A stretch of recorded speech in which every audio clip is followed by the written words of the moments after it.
Coming up, we learn the history behind the fourth solar term Chunfen and what changes is happening. We see how an urban revitalization project on Taiwan's Yangmingshan restores a guest house back to life. Welcome to DaAi Headlines. I'm Wendy Chen. Thank you for joining us. We kick off today's program in Taiwan. In Tainan, a local doctor and Tzu Chi volunteer Cai Ruiban is using布袋戏, a traditional Taiwanese hand puppet theater, to give local residents important medical information. Cai also leads a group of students from Suren Elementary School to put on short skits in promoting an anti-drug campaign on campus. Music starts to signal the beginning of the show. Students at the Tainan Suren Elementary School help promote an anti-drug campaign by creating and performing布袋戏, which is a traditional Taiwanese hand puppet theater.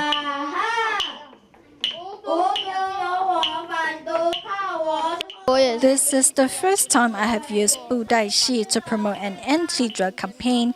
We want everyone to stay away from drugs and just say no.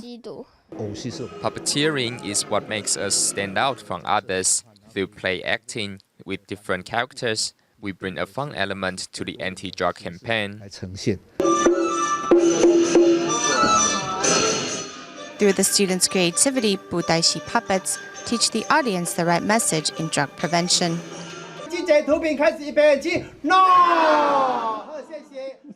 152/73. Your blood pressure has lowered. You must have taken your medication this morning.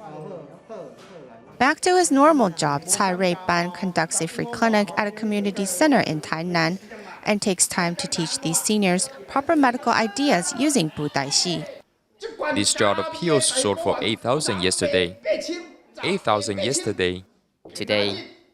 What happens today? Today, it's going for 5,000.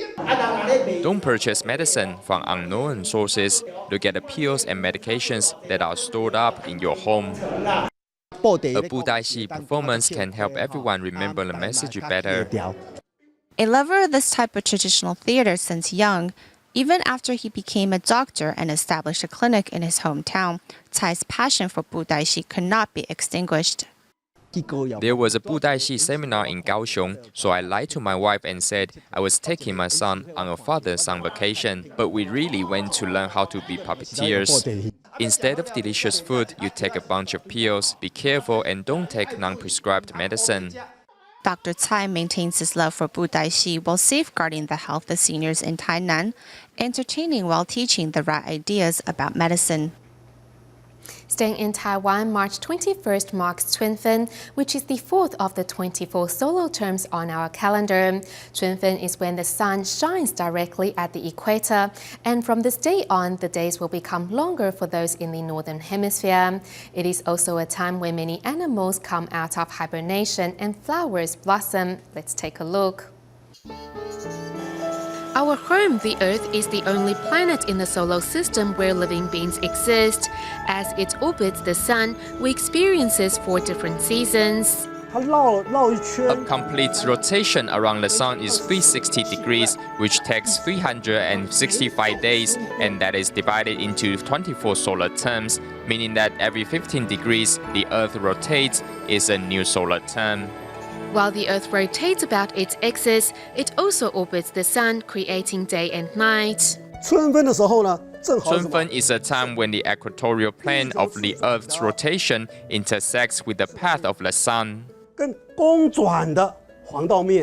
In other words, Chunfen is when the sun shines directly at the Earth's equator.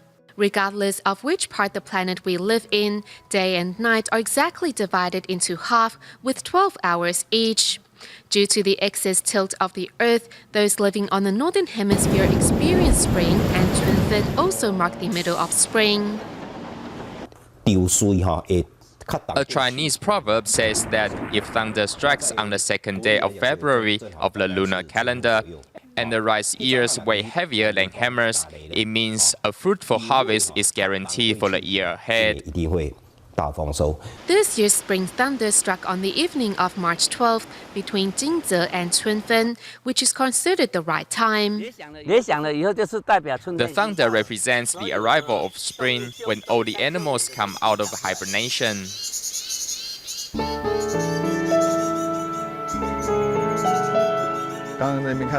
Just now over there, we saw many larvae breaking out of their shells. This means that many insects have grown over the past solar term. The tea grown in springtime is referred to as spring tea. For farmers, they see winter as a time when trees go into hibernation like animals. It is also a time when seedlings take the longest to germinate. So tea leaves will contain the highest amount of amino acids and catechins. Thus, spring tea has the best flavor of all. The most suitable temperature for growing tea is around 20 degrees Celsius. Nantou's Mingjian is famous for the quantity of tea produced, with an annual output of 20 billion NT dollars. The weather pattern before and after Chunfen is the key to a good harvest. In the whole process of growing oolong tea, if the weather, rainfall and climate are moderate, both the quality and quantity of tea will increase. Spring is the season when flowers blossom, adding color and vitality to our environment. Today, both the temperature and sunshine is perfect for the plants. The flowers will most likely blossom, and the seeds will be dispersed into the soil and grow. However, there are sometimes exceptions. This year, only 10% of peach trees blossomed compared to last March. If the weather is cold, they will blossom later on, because the plants need to ensure they have the opportunity to reproduce as well. Only when the temperature is warm will these flowers blossom, so that's why they are delayed. In spring, we're most dependent on frontal systems. It is when cold air and warm air meet. This is the time when we enjoy plentiful rainfall. The drastic change in weather during spring leaves many unprepared. In another Chinese saying, during the lunar months of February and August, due to the dramatic changes in weather, we will sometimes wear winter clothes and other times put on shorts.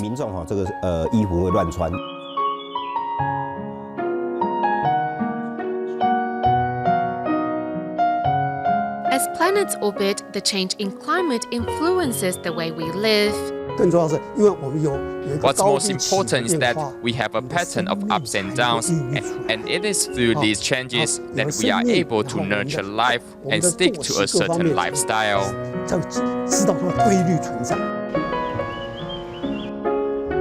A Chinese saying has it that early planning is the key to success, and that the whole year must be planned for in spring. As all living beings on Earth ready themselves to welcome the arrival of spring, are you ready for the year ahead? Following the 9/1 earthquake in 1999, several charity organizations, including the Tzu Chi Foundation, began to work with the government to help disaster survivors rebuild their homes and lives. Since then, such partnerships have become common in disaster relief and recovery work. In our next report, we take you to Pingdong's Rinarine tribe to see how tribe members overcame the hardship of the 8/8 floods with the assistance of many organizations. 欢迎来到你那里脱鞋子的好茶部落。然后我们这个时候要举行脱鞋子的仪式。Bathing themselves in indigenous songs, tourists come to enjoy a taste of indigenous life and culture. Under the leadership of Li Jinlong, former AA flood survivors have worked out of the shadow of the floods thanks to tourism. Although the 8/8 floods destroyed our tribe, we were committed to rebuilding on this land together. Our ancestors taught us the importance of living in interdependence. In 2009, Typhoon Morakka devastated the mountain regions of Pingdong. To help the survivors from the Haocha, Dashe, and Majia tribes rebuild their homes, World Vision worked with the government to build new housing in Majia Township. Now, with a safe place to live, what about their daily lives? Life is only about having a place to live. You need to give them a way to support themselves. 什么叫做部落？什么叫 The government was unable to offer specific support that our tribe needed the most. They simply adopted standardized aid programs to assist all the disaster survivors. Following the AA floods, Rinari tribe was rebuilt from scratch. Thanks to the assistance of World Vision, Rinari has now returned to its former glory. Our aid programs respect their tribal culture. We tried our best to keep close communication with local residents and provide the necessary resources to help them. In addition, we sent professional social workers to accompany those in need. Compared with the government, NGOs are capable of providing immediate and customized assistance to help disaster survivors and further build up mutual trust. Following in social workers' footsteps, we arrived in Majia village, which is known for its dulus crops. There, Xu Huijuan treats us dulus biscuits, a creative bakery treat made by the locals with the assistance of World Vision. World Vision helped us find businesses to teach our tribal members bakery skills. They also helped us apply for government projects. These were helpful for building up soft power in our tribe. Local residents trust us. Besides, we know well their tribal values and culture. World Vision, as an NGO, is there to bridge the gap between local residents and government officials, thus making complicated works go smoother. Not only providing resources to help, NGOs also offer emotional support. With the assistance of NGOs, most survivors of the AA floods have restored their lives in 2 years, while the 9/1 earthquake survivors spent 10 years on average to return their lives to normal. Among the NGOs helping with disaster recovery is also the Tzu Chi Foundation, which implemented Project Hope to rebuild damaged schools, as well as the DaAi village in Kaohsiung Sanlin for quake survivors. NGOs should also play a critical role in disaster prevention. They can educate members of the public on potential risks in their living environment and how to respond to them. NGOs are injecting new energy into Taiwan's disaster prevention and relief system as they prepare themselves to help the public through any future disaster.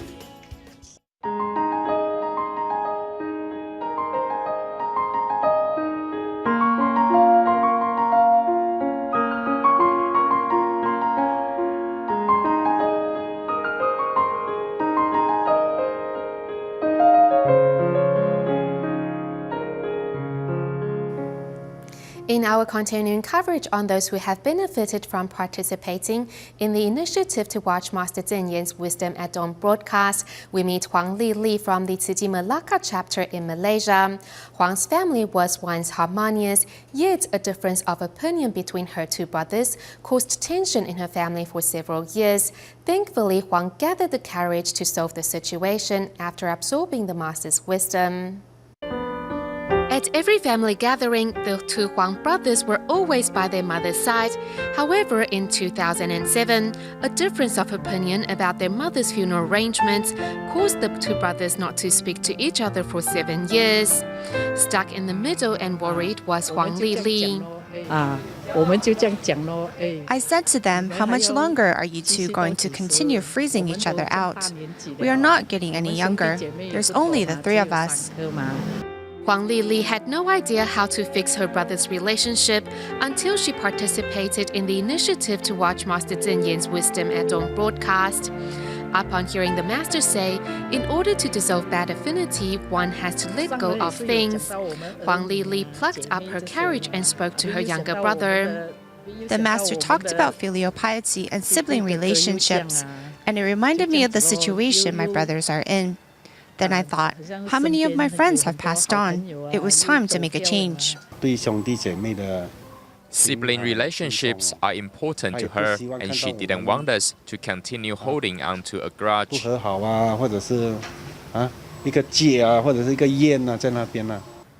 My brother stood up and said sorry. Let bygones be bygones. I said we are brothers. I never hated you.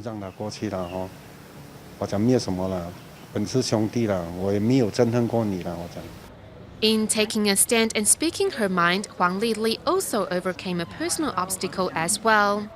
She used to never let things go and was often melancholy. But since participating and watching the program, she has learned to express herself better. I'm very grateful to my sister. She has done so much for our family. All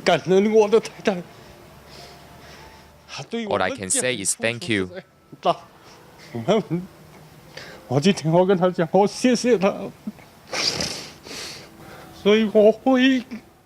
I will change my life around and pay forward the love she has shown me.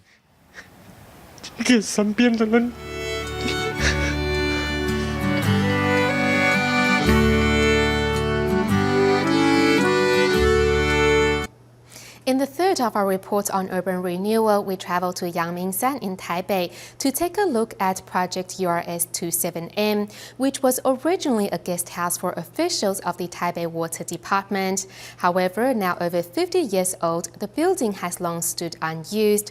Last year, Taipei City asked professors from Chinese Cultural University and DaAi University to come up with a plan that will return life and purpose to the building. Let's take a look.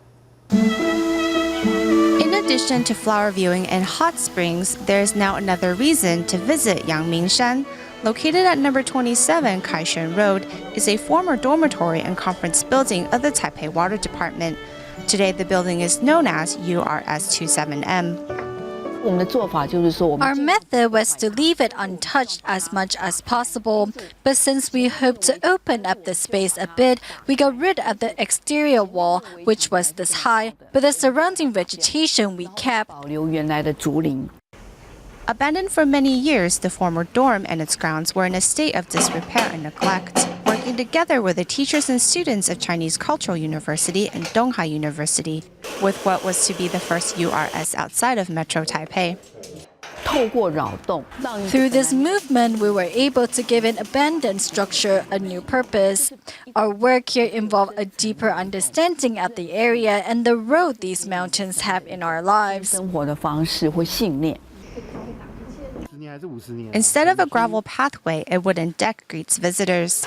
Just one of the many improvements that have been done to the building.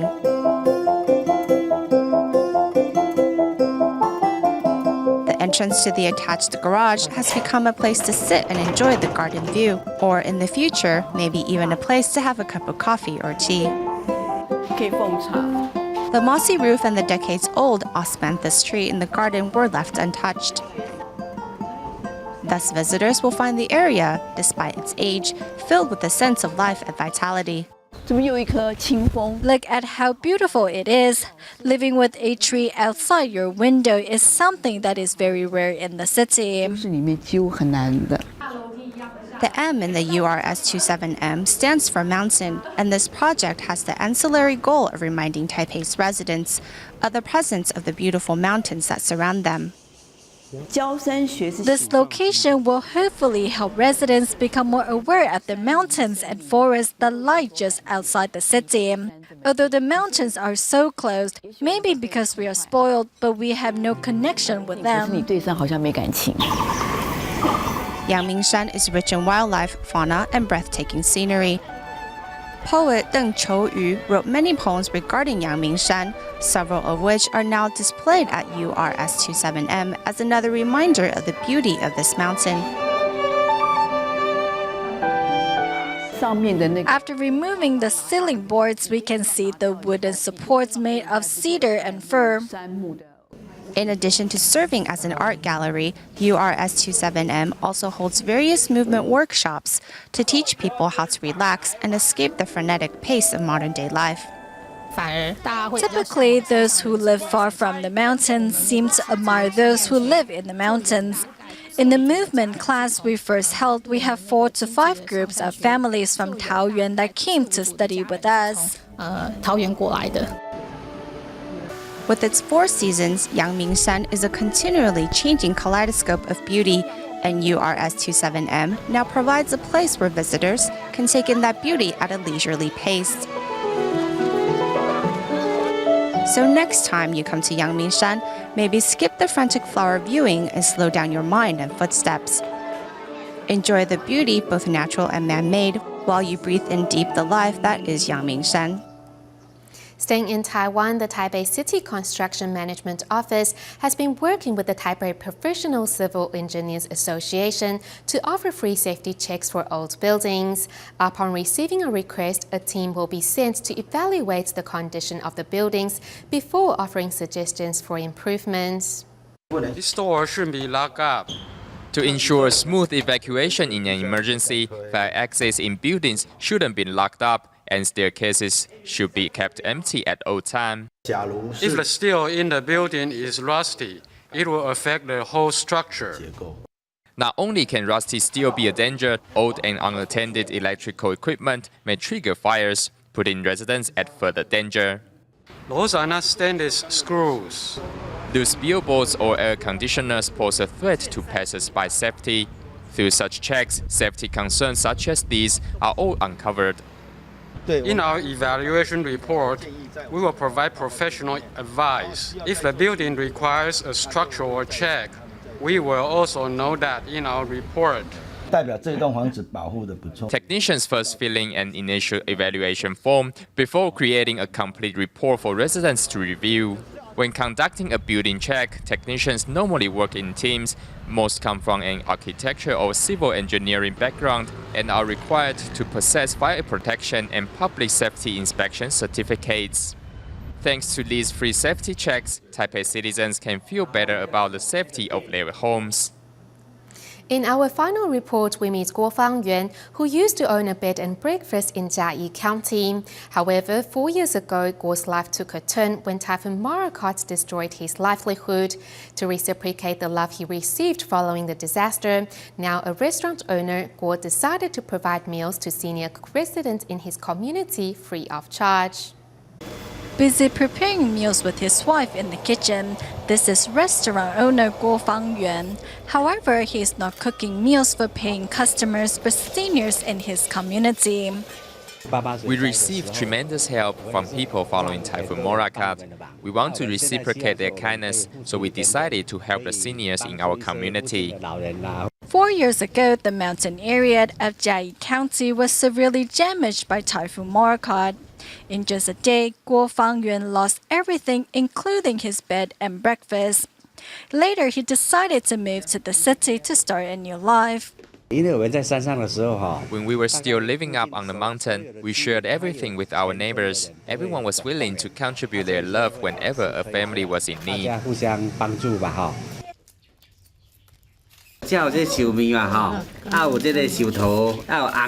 A bowl of longevity noodles and caring words. Today, Guo Fangyuan is helping this grandmother celebrate her birthday.